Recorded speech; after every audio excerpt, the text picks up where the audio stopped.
मेरा नाम है विवेक सेंगर। मैं क्लिनिकल न्यूट्रिशनिस्ट हूँ और हार्ट एंड डायबिटीज रिवर्सल मेरा एक्सपर्टीज है। रिवर्सल ध्यान दीजिएगा कि अब आप देखिए, अगर एक हार्ट पेशेंट की मैं बात करूं तो हार्ट पेशेंट को क्या क्या पता होता है, क्या क्या जानता है हार्ट का पेशेंट। हार्ट के पेशेंट को केवल चीजें पता होती हैं। ब्लॉकेज क्या होता है, हार्ट अटैक क्या होता है, एंजाइना क्या होता है, एंजियोप्लास्टी या स्टंट, एंजियोप्लास्टी के थ्रू स्टंट लगा दिया, ठीक है। एंजियोग्राफी क्या होती है, एंजियोप्लास्टी क्या होती है, स्टंट क्या होता है और बाईपास सर्जरी क्या होती है। ये जो कुल मिलाकर के पांच चीजें मोटी मोटी मैंने बताई है ना, इसके अलावा हार्ट पेशेंट को कुछ पता ही नहीं होता, ठीक है। और हर एक प्रॉब्लम के लिए पेशेंट जब डॉक्टर के पास जाता है तो उसको 95% केसेस में केवल एक ही एडवाइस मिलती है। 100 अगर पेशेंट जाते हैं तो 95 पेशेंट, या 20 अगर पेशेंट जाते हैं तो 19 पेशेंट को, 18 या 19 पेशेंट को केवल एक ही एडवाइस मिलती है कि या तो हम यहाँ पे स्टंट डालेंगे या तो बाईपास सर्जरी करेंगे, स्टंट डालेंगे या तो बाईपास सर्जरी करेंगे। आपको हार्ट अटैक हो गया, आप हॉस्पिटल गए, जो भी हुआ वहां वो बात की बात है, लेकिन अल्टीमेटली एडवाइस क्या मिली, एंजियोप्लास्टी या बाईपास, ठीक है। कुछ केसेस में लोगों को वॉल्व की प्रॉब्लम हो गई, या कुछ केसेस में लोगों को क्या हो गया, आईसीडी या पेसमेकर लगाने के लिए हो गया। अब हार्ट का पेशेंट क्या क्या नहीं जानता, उसको पता क्या नहीं है। पेशेंट को हार्ट फेलियर के बारे में पता ही नहीं होता। जैसे मैं अपनी स्टोरी आपको बता रहा था कि हार्ट अटैक हो गया, हार्ट का एक हिस्सा डेड हो गया और डॉक्टर ने कहीं स्टंट लगा दिया और हमें क्या लगता है सब कुछ ठीक हो गया, पहले जैसा कोई दिक्कत की बात नहीं है। हमें ये नहीं पता कि हार्ट पहले जितना खून पूरे शरीर में पंप कर रहा था अब उतना पंप नहीं कर पा रहा। मतलब अगर हार्ट पहले 1 मिनट में 4.5 से 5 लीटर पंप कर पा रहा था, अब 3 लीटर पंप कर रहा है, क्योंकि हार्ट का एक हिस्सा डैमेज हो गया और हार्ट की जो पंपिंग है, जो कार्डियक आउटपुट है, वो घट गया। पेशेंट को पता ही नहीं होता। पेशेंट को ये नहीं पता होता कि हार्ट अटैक होने की वजह से या लंबे टाइम तक दवाएं खाने की वजह से या केवल स्टंट लगाने की वजह से आसपास का एरिया डैमेज हो जाता है और हार्ट की जो मसल्स होती है डेड हो जाती हैं, जिससे हार्ट की जो खून को पंप करने की जो क्षमता है वो भी कुछ हद तक घट जाती है। तो हार्ट अटैक और सर्जरी दोनों की वजह से हार्ट की मांसपेशियों को डैमेज होता है और डैमेज होने की वजह से उसके काम करने की क्षमता प्रभावित भी होती है। एरिथमिया, एरिथमिया के बारे में पेशेंट को नहीं पता होता, क्योंकि एरिथमिया की वजह से सामान्य रूप से कोई सिम्टम्स भी दिखाई नहीं देते, जबकि एरिथमिया जानलेवा भी हो सकता है। इसके बारे में भी हार्ट पेशेंट को कुछ पता नहीं होता। इसके अलावा कार्डियोमायोपैथी, बड़ा सिंपल सा टर्म है कार्डियोमायोपैथी। अगर हार्ट की बीमारी को ना अगर आप दूसरे शब्दों में देखें, मतलब अगर आप इस शब्द को तोड़ दें, कार्डियो मतलब हार्ट, मायो मतलब मांसपेशियां, पैथी मतलब उससे संबंधित बीमारी, मतलब हार्ट की मांसपेशियों की बीमारी। तो अगर हार्ट की बीमारी को हम ब्लॉकेज से हट करके देखने की और समझने की कोशिश करें तो हमको कहना चाहिए कि हार्ट की बीमारी का मतलब है कि मांसपेशियों की बीमारी। हार्ट की जो मांसपेशियां हैं वो अब अच्छे से काम नहीं कर पा रही हैं, ठीक है। क्यों काम नहीं कर पा रही हैं, तो हमको उसकी मूल वजह को जानने की कोशिश करनी चाहिए और उस पर काम करना चाहिए, उसको ठीक करना चाहिए। तो पेशेंट को कार्डियोमायोपैथी के बारे में नहीं पता होता, हाइपरट्रॉफी नहीं पता होता। हाइपरट्रॉफी क्या होती है, हार्ड हो जाती है आर्टरीज।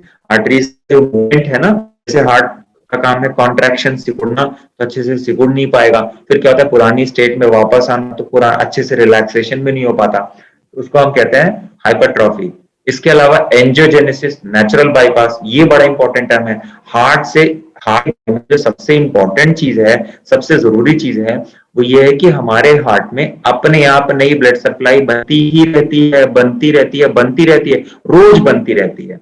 अगर आप ये बात करें कि हमारे हार्ट में रोज नई ब्लड सप्लाई बनती रहती है, यस, हमारे हार्ट में हर दिन नई ब्लड सप्लाई बनती रहती है। इसके अलावा हमारे हार्ट के अंदर जो ब्लड सप्लाई दिखाई दे रही है, जो काम कर रही है, उसके अलावा उसकी एक पैरेलल पूरी रिजर्व सप्लाई है जो बैकअप के लिए खड़ी हुई है।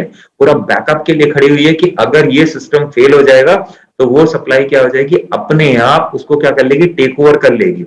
इसके अलावा जब कभी ब्लॉकेज होता है तो इनफैक्ट जब देखा होगा, बहुत सारे लोग इस ग्रुप में होंगे जिनकी ब्लॉकेज 100% हो गई, 90% हो गई या 80% है, तो अब आदमी को तो लगता है कि हे भगवान, ये ना 100% हो गया तो पता नहीं क्या होगा, 90% हो गया तो क्या हो गया। जबकि और लोग डर के मारे क्या होता है, उसमें स्टंट या बाईपास लगवा लेते हैं। जबकि आपको शायद अगर ये पता चल जाए कि जो सबसे सेफ ब्लॉकेज कितनी होती है, सबसे सुरक्षित ब्लॉकेज 100% की ब्लॉकेज, सबसे अ, सबसे कम तकलीफ देने वाली, सबसे वो ब्लॉकेज जो आपको कभी भी आपका नुकसान करके नहीं जाएगी, वो कौन होती है, 100 और 90% की ब्लॉकेज। वो आपको हो सकता है कुछ दिन के लिए भी पेन दे रही हो सकता है, उसमें कोई दिक्कत की बात नहीं है कि उसकी वजह से कोई दिक्कत नहीं होगा, क्योंकि हमारी जहां पे 100% की ब्लॉकेज होगी वहां पे हमारा जो उसके आसपास जो हमारा रिजर्व सिस्टम है वो पूरा एक्टिवेट हो चुका होगा। और अगर पूरी तरह से एक्टिवेट नहीं भी होगा तो इतना तो एक्टिवेट हो ही चुका होगा कि वो हमारे लिए किसी भी हार्ट अटैक का रिस्क के लिए जिम्मेदार नहीं होगा। तो जिस चीज को लेकर लोग डर जाते हैं और डॉक्टरों के पास भागते हैं कि मेरी तो 100% हो गई, आप ये बताओ मेरा इसका क्या होगा, जबकि उसका कुछ करना ही नहीं है, हो चुका है जो उसका होना है और कुदरत ने उसका समाधान पहले कर दिया। ठीक है, तो ये नेचुरल बाईपास कि जहां कहीं ऑब्स्ट्रक्शन होगा वो कुदरत अपने आप नया सिस्टम बना देगी। आप अगर अपनी जीने के तरीके में थोड़ा भी परिवर्तन अपना ले तो ये सिस्टम तुरंत एक्टिव हो जाएगा। आपको किसी सपोर्ट की जरूरत नहीं है, आप पहले दिन से सिस्टम को एक्टिवेट करना शुरू कर सकते हैं। मैंने ये सब पॉइंट्स इसलिए रखे कि ये सब पेशेंट को पता नहीं होता। अगली चीज क्या होती है, एन्यूरिज्म। एन्यूरिज्म क्या होता है, हमारी जो हमारा आयोटा होता है, जिसको आयोटिक एन्यूरिज्म कहते हैं, क्योंकि हमारी जो ब्लड की वेसल्स हैं, जो खून को ले जाने वाली नसें हैं, तो हम तो ये देखते हैं अंदर ब्लॉकेज हो गई, लेकिन अगर उसकी पूरी की पूरी संरचना को देखेंगे, पूरा का पूरा स्ट्रक्चर देखेंगे, तो किसी भी आर्टरी के बेसिकली 4 लेयर होती हैं। सबसे इनर लेयर है एंडोथेलियम लेयर है, फिर इसके अलावा क्या है, इंटिमा, मीडिया और एडवेंटिशिया, ये 3 लेयर्स है। अब ये जो बीच की लेयर है, इंटिमा मतलब अंदर की लेयर, मीडिया मतलब बीच की लेयर और एडवेंटिशिया ये सबसे बाहर की परत। जो बीच की परत है जिसको हम कहते हैं मीडिया, ये क्या होती है, ये फाइबर्स होते हैं और ये फाइबर्स क्या करते हैं, स्ट्रेंथ देते हैं पूरी की पूरी ब्लड वेसल्स को। लेकिन ये जो फाइबर्स होते हैं ये क्या हो जाते हैं, ये कमजोर हो जाते हैं, वीक हो जाते हैं, पतले हो जाते हैं। तो क्या होता है, जैसे कोई गुब्बारा नहीं कहीं से कमजोर हो जाता है तो ये फूल सा जाता है। तो आर्टरी में हमारे जब उसकी अंदरूनी परत कई जगह से कमजोर हो जाती है तो कई जगह से क्या हो जाता है, वो फूल सा जाता है। इसके कोई सिम्टम्स नहीं दिखाई देते हमको, लेकिन ये सब चीजें हमारे शरीर में सब साथ में चलती रहती है, कहीं ना कहीं ये होता ही है। इसको हम कहते हैं एन्यूरिज्म। स्पाज्म क्या होता है, अगर किसी जगह आर्टरी दब गई, मे बी कोई फिजिकल इंजरी हो गई, ठीक है, या कोई हमारे इंटरनल ही इंजरी हो गई जिसकी वजह से क्या हो गया कि कोई ब्लॉकेज नहीं थी लेकिन किसी एक जगह से हमारी आर्टरी दब गई। कुछ टाइम में क्या होता है, अगर हमारे मांसपेशियों की सेहत अच्छी है तो वो फिर से अपनी पुरानी स्टेट में वापस आ जाती है।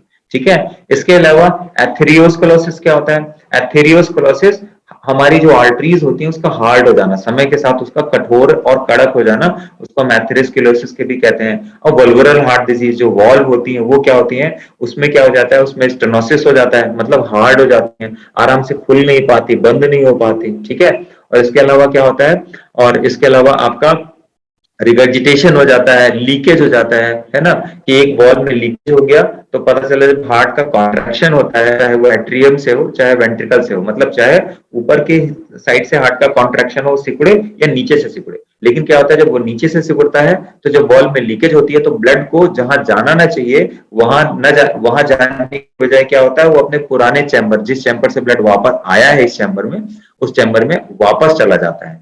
तो इसकी वजह से क्या होता है, हमारा जो दिल है उसके काम करने की क्षमता क्या होती है, प्रभावित होती है। तो ये कुछ चीजें ऐसी हैं जो पेशेंट को पता ही नहीं होती, जबकि अगर आप देखेंगे तो इन सब चीजों का एक ही समाधान होता है। अगर आप अपने हार्ट की हेल्थ को ठीक रखने के लिए, जैसे होता नहीं कि मैंने टॉनिक ले ली, मैंने तो जैसे कहते हैं ना कि मैं अपने अपनी सेहत बनाने के लिए ये मैंने ये ताकत की दवाई ले ली तो मेरे को ताकत आ गई। अब आपके हार्ट को ताकत देने के लिए, उसकी की सारी प्रॉब्लम को ठीक करने के लिए वो ऐसी अगर दवाई मिल जाए जो सारी चीजों को एक साथ ठीक कर दे, ठीक है।